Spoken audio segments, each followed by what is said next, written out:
Hello mga kakwarta, kumusta kayo dyan? At ngayon nga tatalakayin natin yung quarter state dollar. Yan.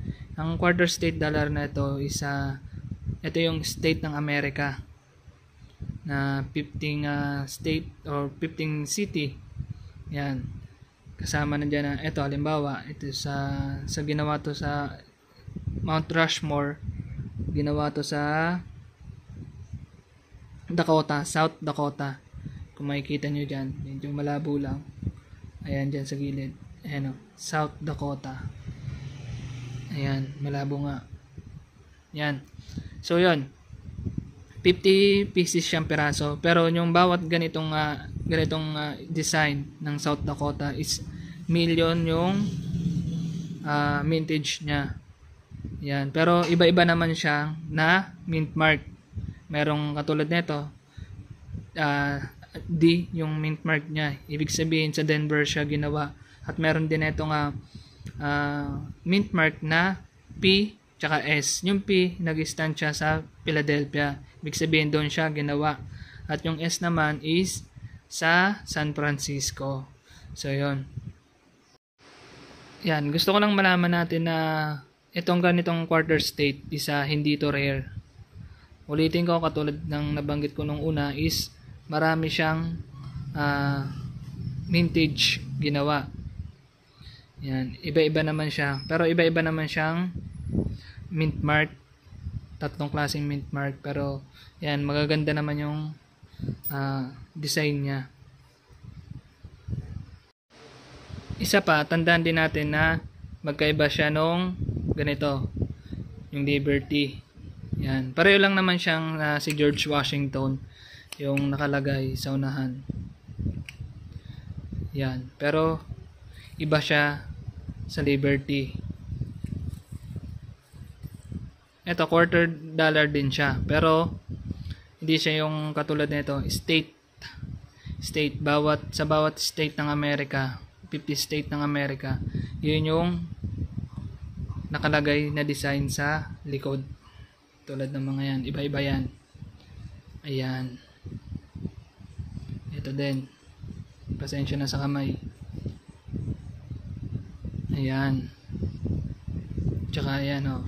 Iba-iba, di ba? So ito, state, quarter state dollar. Tandaan po natin. At ito, quarter dollar.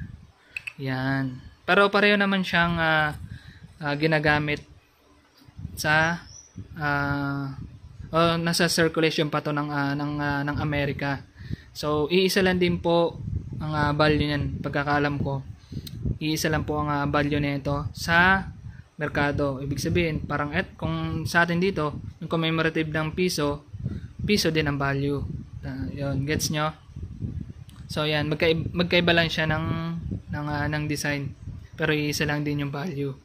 Parang ang gulo ko doon So yun, ito yung hinahanap ko, yung ganito, yung quarter state. Dahil 50 pieces siya at meron pa lang akong 11 pieces. Yan, 11 pieces pa lang ang meron ako.